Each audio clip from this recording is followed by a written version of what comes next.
बुर्जीच्या गाडीवरती गाडा हाकत मोठे झालेले आहेत। मी आज 2000 म्हणजे माझं लग्न झालं आज 36 वर्षापासून माझं हे वडापावशी नातं आहे। जरी मी ढोकळेवाली असली तरी माझं नातं वडापावशी आहे। कारण सरनाईक साहेबांना आजही रविवारी बुधवारी संध्याकाळी शुक्रवारी संध्याकाळी कधी जर भूक लागली तर ते वडापावच खातात। आणि त्यांचं आमची दुसरी पिढी म्हणजे माझी मुलं, तर माझी मुलंही त्यांनाही वडापाव लागतो कारण ती शिकलेली आहे मोठ्या मोठ्या कॉलेजमध्ये, तरी त्यांना तो वडापाव लागतो। आणि माझी तिसरी पिढी जे बर्गर आणि पिझ्झा खाणारी आहेत पण त्यांनाही रविवारी वडापाव लागतो। नक्कीच पाहायला गेलं तर एक बुर्जीची गाडी स्वतः प्रताप सरनाईक हाकत या ठिकाणी मोठे झालेले आहेत, ती एक आठवण का असेल? खरं आज मग जर तुम्ही विचारलं खूप चांगला भावनिक माझ्यासाठी आहे की 1989 पासनं आम्ही जे भुर्जीपावची गाडी आणि आजही तुम्ही जर बघितलं तर सरनाईक परिवारमधले सरनाईक साहेब स्वतः, मी, माझी मुलं आणि माझी सुना आजही दिवस रात्र मेहनत करतात। पाहिलं तर ठाणं बदलतंय, ठाण्यामध्ये अनेक प्रकल्प येतात, का वाटतं महापौर कोण असं एक नाव सुरू झालेलं आहे, मात्र महापौर पदाची माळ जर तुमच्याकडे गळ्यात टाकली तर कशा प्रकारचं ते संधीचं सुरू? ठाणं बदलते, ठाण्याला मला ते ओळा माझी वडा आणि आपले माजी मुख्यमंत्री एकनाथजी शिंदे ह्यांनी बरेच म्हणजे विकास कामं केलेली आहेत। तरी मला वाटतं की आता बाहेरची जी कांदिवली डोंबिवली ह्या साईडची माणसं पण ठाण्यात आले, त्यांना एक वेगळं तर जे नेचरला अडकून जे आहे तर ते सांभाळण्याचं काम माझं एक म्हणजे पर्यावरणाच्या दृष्टीने, कारण कामं जशी होत आहेत, कुठे झाडं कत्तल होत आहेत, येऊरचा परिसर मला सांभाळायचा जो माझ्या वाड्यात आहे। आणि जो पाण्याचा प्रश्न आहे, जो काळू धरण आहे किंवा येऊरमध्ये एक छोटं डॅम होणार आहे, तर त्याच्यावरती माझा भर जास्त असणार।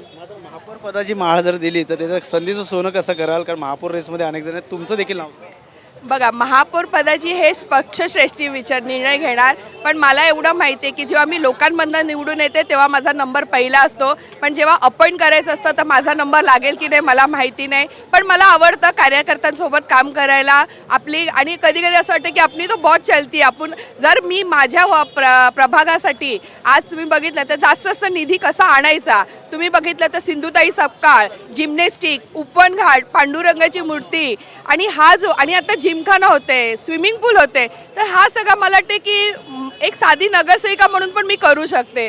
तर महापौर मिळालं तर ते पदाचं पण मी सोनं करेन। स्वतः पूर्वेश सरनाईक यांनी त्याग केलेला आहे, एका कार्यकर्त्याला मोठं केलं आहे, राजा का बेटा राजा ने रहेगा असं करत पोस्ट देखील हा मला वाटते एक युवा नेतृत्वाने हा विचार केला ही खूप मोठी गोष्ट आहे। कारण युवा नेतृत्वाने हे विचारसरणी त्यांची असणं खूप मोठी गोष्ट आहे की त्याला जेव्हा शिंदे साहेबांनी आणि श्रीकांत शिंदे साहेबांनी त्यांना ते पद दिलं युवा नेतृत्वाचं, तर त्यांनी आम्हाला 8-9 महिने आधीच सांगितलं की पप्पा मम्मी मी आता उभं राहणार नाही आहे, आपण आपला एक जो कार्यकर्ता आहे जो आमच्या आज 35 वर्ष असतं आणि त्याला निवडून आणायचं, आणि त्याच्यासाठी तो मेहनत पण घेतोय आणि हे विचारसरणी प्रत्येक युवकांनी ठेवली तर चांगलं आहे। पाहिलं तर या वडापावच्या गाडीवरती स्वतः परिषद सरनाईक या ठिकाणी वडापाव खाताना आपल्याला दिसतात। जुन्या आठवणी देखील त्यांनी सांगितल्या, ज्यावेळेस पावभुर्जीची गाडी होती सरनाईक त्या गाडीवरनं कसे मोठे झाले, त्यानंतर आज देखील त्यांचा परिवार वडापाव खात असताना आपल्याला त्यांनी सांगितलं पिझ्झा बर्गर न खाता वडापाव त्यांना एक आवडता पदार्थ त्यांना आहे, ते तो खात राहणं असं देखील सांगितलं। मात्र येणाऱ्या काळात आता महापौरपदी देखील त्यांना गळ्यात माळ दिली तर या ठिकाणी ते स्वीकारायला तयार आहे आणि त्याचं संधीचं सोनं देखील करायला तयार आहे। पण येणाऱ्या काळात आता महापौरपद कोणाकडे जाणार, भगवा कोणाचा फडकेल हे देखील आता पाहणं गरजेचं राहणार। कॅमेरा अथर्वसह गणेश सुरा, TV9 मराठी, ठाणे।